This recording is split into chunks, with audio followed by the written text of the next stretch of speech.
Greetings, friends.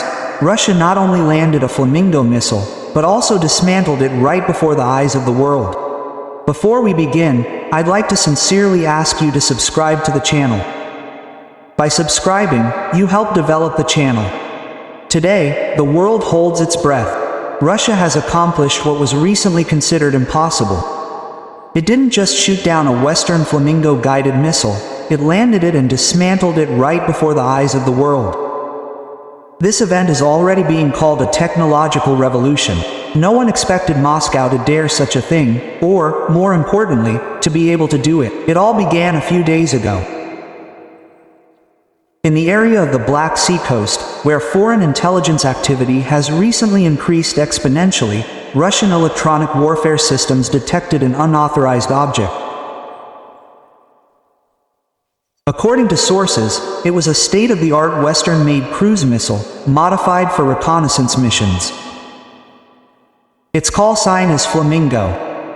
This missile is the pride of one European military corporation.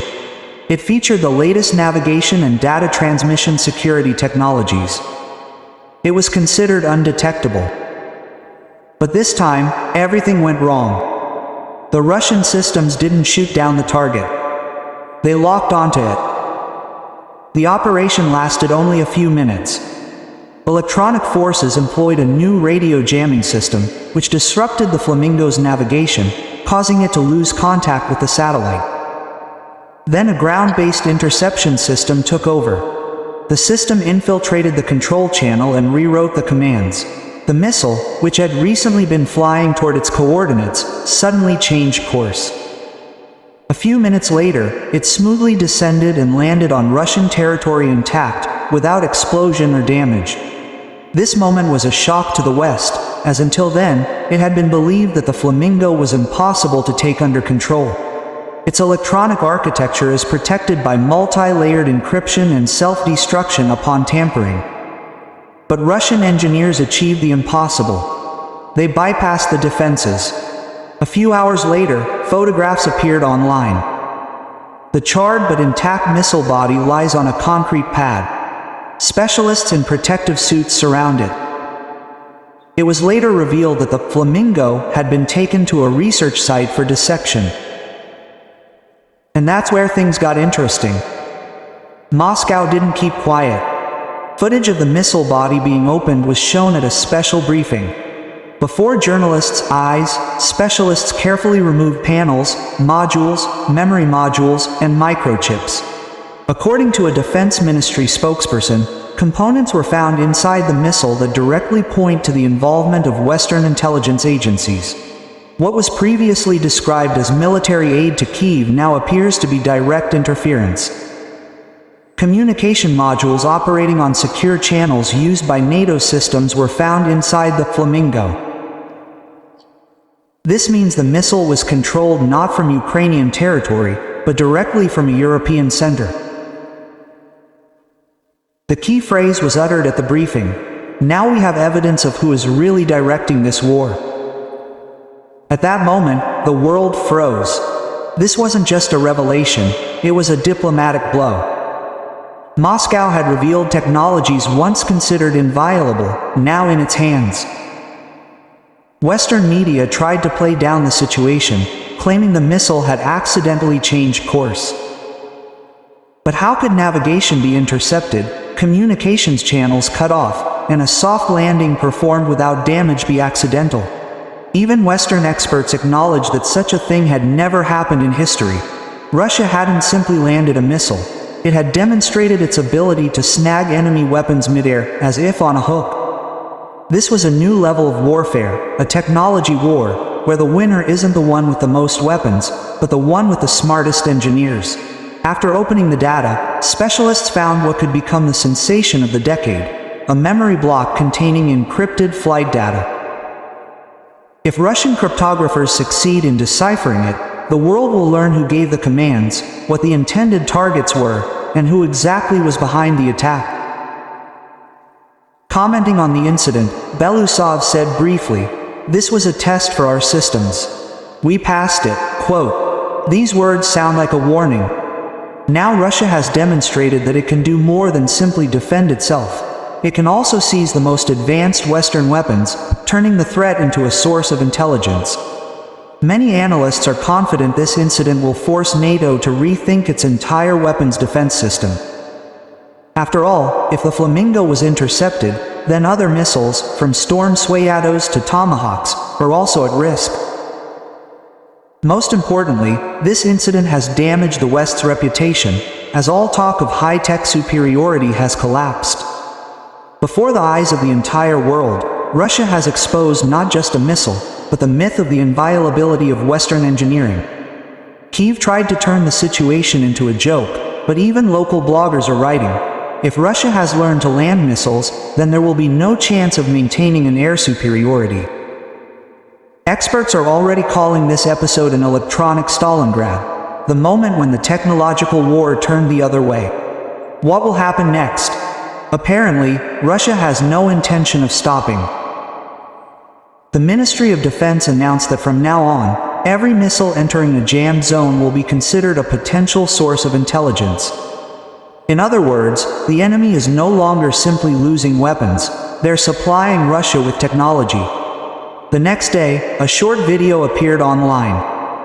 A disassembled missile sits in a laboratory, surrounded by engineers, and the caption reads simply, "We know who you are." This wasn't just a technical message, but a political one. Moscow demonstrated that it was no longer playing a game of silent defense. Now, every attack results in exposure, every salvo a boomerang. This incident was a shock to the world, because it reveals a new strategy. Russia isn't simply responding, it's uncovering, studying, and using this data to make its own decisions. Victory in future wars is decided not by numbers, but by knowledge, and now this knowledge is on Moscow's side. Panicked, the West is creating commissions, holding closed meetings, trying to understand how their missile could have ended up in Russian hands. But the Kremlin simply responds calmly, "It flew to us." These words convey everything. Confidence, calm, and a superiority that can no longer be denied. Russia didn't simply shoot down a Flamingo. It showed the entire world that any tool aimed against it can become its weapon. Tell us what you think. Will this incident mark a turning point, when the technological initiative finally shifts to Russia, or will the West try to hide the truth to avoid acknowledging the obvious? One thing is clear. The Flamingo missile is no longer flying. It lies at a Russian test site, disassembled down to the last screw. And every component now works against those who created it. The day after the incident, the world woke up a different person. The front pages of Western newspapers are filled with confused headlines. Some ask, how was Russia able to land a missile in midair?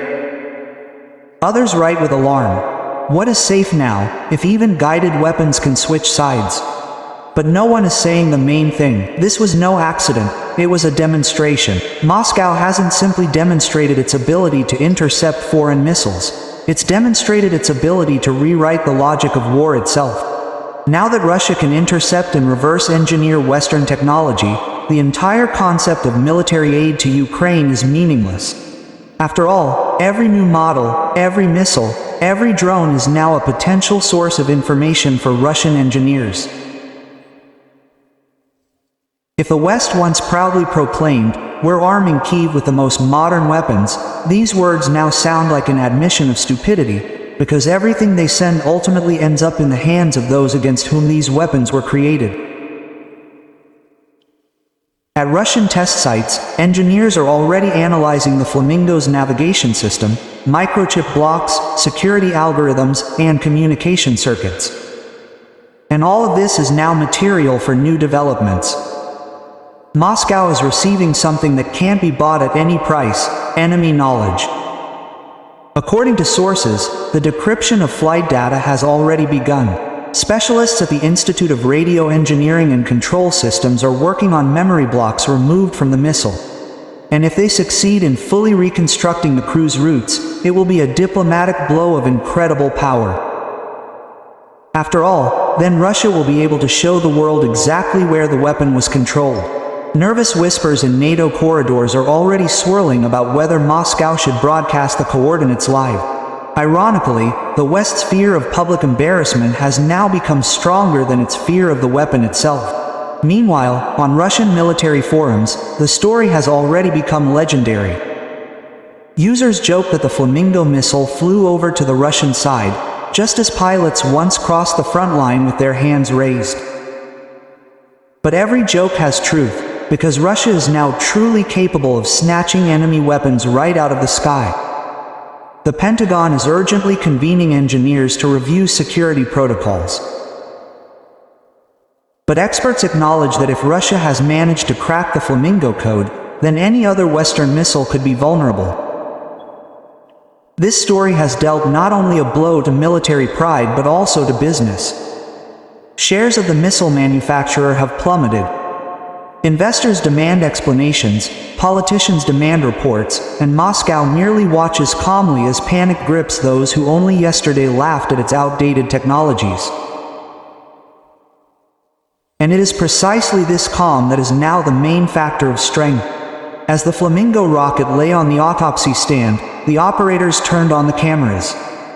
At that moment, millions of viewers saw the Western markings still visible on the casing, the engineers carefully lifting the lid, the heart of the navigation system gleaming under the lights. And then the presenter uttered a simple phrase, "You wanted Russia to see your technology? We saw it." Quote, this phrase instantly spread across social media and became a meme, but behind it lies the essence of what is happening. Russia has switched from defense to an intellectual offensive. Now its war is not only a battle on Earth, but also a battle for meaning, for knowledge, for control over technology. There is no longer defeat. There is experience, there is analysis, there are new principles. According to unofficial reports, a presentation of updated Russian electronic interception systems, created specifically after the Flamingo analysis, will take place in the coming weeks. What began as an incident has already become the start of an entire technological revolution. And this is only the beginning. The West once prided itself on its smart missiles. Now these missiles are becoming trophies, training aids, and, in the future, prototypes for Russian equivalents. Historians will later write that on this day, Russia accomplished what Gagarin once did. For the first time, it demonstrated that it is possible to fly further than the old rules allowed. Only now, the flight is not into space, but into technology. Moscow uncovered more than just a rocket casing. It uncovered a system in which everything was built on the illusion of superiority. And now the whole world has seen that illusion shattered. Tell us what you think. Does the West understand that it gave Russia the key to its weapons, or will they continue to pretend nothing happened? One thing is clear. After Flamingo, nothing will ever be the same again. Russia didn't just land a missile. It destroyed the West's self-confidence in the inviolability of its technologies. And now this world will live under its gaze.